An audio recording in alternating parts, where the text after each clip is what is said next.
शिव पार्वती विवाह की कथा। शिव विवाह कथा को भारत की आध्यात्मिक कथाओं में बहुत महत्वपूर्ण माना जाता है। शिव विवाह में पार्वती के पिता शिव का वंश जानना चाहते थे। फिर शिव ने क्या जवाब दिया? कथा में बताया गया है कि शिव मौन बैठे रहे।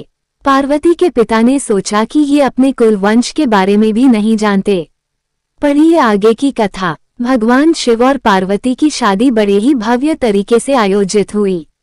पार्वती की तरफ से कई सारे उच्च कुलों के राजा महाराजा और शाही रिश्तेदार इस शादी में शामिल हुए, लेकिन शिव की ओर से कोई रिश्तेदार नहीं था क्योंकि वे किसी भी परिवार से ताल्लुक नहीं रखते। आइए जानते हैं आगे क्या हुआ। भगवान शिव की शादी में आए हर तरह के प्राणी। जब शिव और पार्वती का विवाह होने वाला था तो एक बड़ी सुंदर घटना हुई। उनकी शादी बहुत ही भव्य पैमाने पर हो रही थी। इससे पहले ऐसी शादी कभी नहीं हुई थी। शिव, जो दुनिया के सबसे तेजस्वी प्राणी थे, एक दूसरे प्राणी को अपने जीवन का हिस्सा बनाने वाले थे। उनकी शादी में बड़े से बड़े और छोटे से छोटे लोग शामिल हुए। सभी देवता तो वहां मौजूद थे ही, साथ ही असुर भी वहां पहुंचे। आमतौर पर जहां देवता जाते थे वहां असुर जाने से मना कर देते थे और जहां असुर जाते थे वहां देवता नहीं जाते थे। शिव पशुपति हैं, मतलब सभी जीवों के देवता भी हैं, तो सारे जानवर, कीड़े मकोड़े और सारे जीव उनकी शादी में उपस्थित हुए। यहाँ तक कि भूत पिशाच और विक्षिप्त लोग भी उनके विवाह में मेहमान बनकर पहुंचे। उनकी आपस में बिल्कुल नहीं बनती थी, मगर ये तो शिव का विवाह था, इसलिए उन्होंने अपने सारे झगड़े भुलाकर एक बार एक साथ आने का मन बनाया। शिव पशुपति हैं, मतलब सभी जीवों के देवता भी हैं, तो सारे जानवर, कीड़े मकोड़े और सारे जीव उनकी शादी में उपस्थित हुए। यहाँ तक कि भूत पिशाच और विक्षिप्त लोग भी उनके विवाह में मेहमान बनकर पहुंचे। यह एक शाही शादी थी, एक राजकुमारी की शादी हो रही थी, इसलिए विवाह समारोह से पहले एक अहम समारोह होना था। भगवान शिव और देवी पार्वती की वंशावली के बखान की रस्म, वर वधू दोनों की वंशावली घोषित की जानी थी। एक राजा के लिए उसकी वंशावली सबसे अहम चीज होती है, जो उसके जीवन का गौरव होता है। तो पार्वती की वंशावली का बखान खूब धूमधाम से किया गया।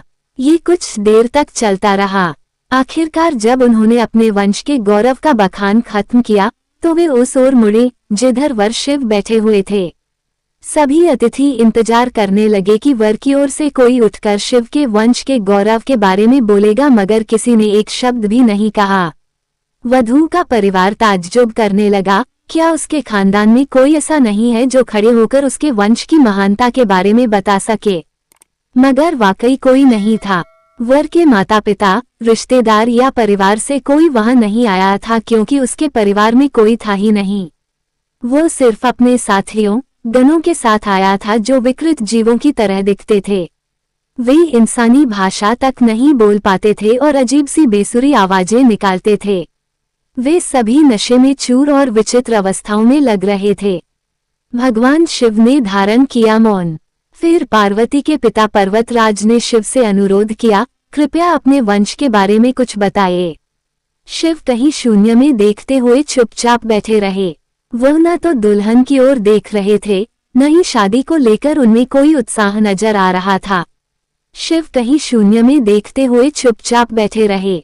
वह न तो दुल्हन की ओर देख रहे थे, न ही शादी को लेकर उनमें कोई उत्साह नजर आ रहा था। वो बस अपने गणों से घिरे हुए बैठे रहे और शून्य में घूरते रहे। वधू पक्ष के लोग बार बार उनसे ये सवाल पूछते रहे, क्योंकि कोई भी अपनी बेटी की शादी ऐसे आदमी से नहीं करना चाहेगा जिसके वंश का अता पता न हो। उन्हें जल्दी थी, क्योंकि शादी के लिए शुभ मुहूर्त तेजी से निकला जा रहा था। मगर शिव मौन रहे। समाज के लोग, कुलीन राजा महाराजा और पंडित बहुत घृणा से शिव की ओर देखने लगे और तुरंत फुसफुसाहट शुरू हो गई, इसका वंश क्या है? ये बोल क्यों नहीं रहा है? हो सकता है कि इसका परिवार किसी नीची जाति का हो और इसे अपने वंश के बारे में बताने में शर्म आ रही हो। नारद मुनि ने इशारे से बात समझानी चाहिए। फिर नारद मुनि, जो उस सभा में मौजूद थे, ने ये सब तमाशा देखकर अपनी वीणा उठाए और उसकी एक ही तार खींचते रहे। वो लगातार एक ही धुन बजाते रहे, टोइंग टोइंग टोइंग। इससे खींचकर पार्वती के पिता पर्वत राज अपना आपा खो बैठे, यह क्या बकवास है। हम वर की वंशावली के बारे में सुनना चाहते हैं मगर वो कुछ बोल नहीं रहा। क्या मैं अपनी बेटी की शादी ऐसे आदमी से कर दूं? और आप ये खिजाने वाला शोर क्यों कर रहे हैं? क्या ये कोई जवाब है? नारद ने जवाब दिया, वर के माता पिता नहीं हैं।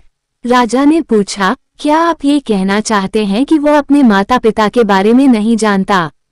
नारद ने सभी को बताया कि भगवान स्वयंभू हैं। नहीं, इनके माता पिता ही नहीं हैं। इनकी कोई विरासत नहीं है। इनका कोई गोत्र नहीं है। इसके पास कुछ नहीं है। इनके पास अपने खुद के अलावा कुछ नहीं है। पूरी सभा चकरा गई। पर्वतराज ने कहा, हम ऐसे लोगों को जानते हैं जो अपने पिता या माता के बारे में नहीं जानते। ऐसी दुर्भाग्यपूर्ण स्थिति हो सकती है, मगर हर कोई किसी न किसी से जन्मा है। ऐसा कैसे हो सकता है कि किसी का कोई पिता या माँ ही न हो? नारद ने जवाब दिया, क्योंकि यह स्वयंभू हैं। इन्होंने खुद की रचना की है। इनके न तो पिता है न माता। इनका न कोई वंश है न परिवार। ये किसी परंपरा से ताल्लुक नहीं रखते और न ही इनके पास कोई राज्य है। इनका न तो कोई गोत्र है और न कोई नक्षत्र, न कोई भाग्यशाली तारा इनकी रक्षा करता है। यह इन सब चीजों से परे हैं। यह एक योगी हैं और इन्होंने सारे अस्तित्व को अपना एक हिस्सा बना लिया है। इनके लिए सिर्फ एक वंश है, ध्वनि। आदि शून्य प्रकृति ने जब अस्तित्व में आई तो अस्तित्व में आने वाली पहली चीज थी ध्वनि। इनकी पहली अभिव्यक्ति एक ध्वनि के रूप में है। ये सबसे पहले एक ध्वनि के रूप में प्रकट हुए। उसके पहले ये कुछ नहीं थे। यही वजह है कि मैं ये तार खींच रहा हूँ।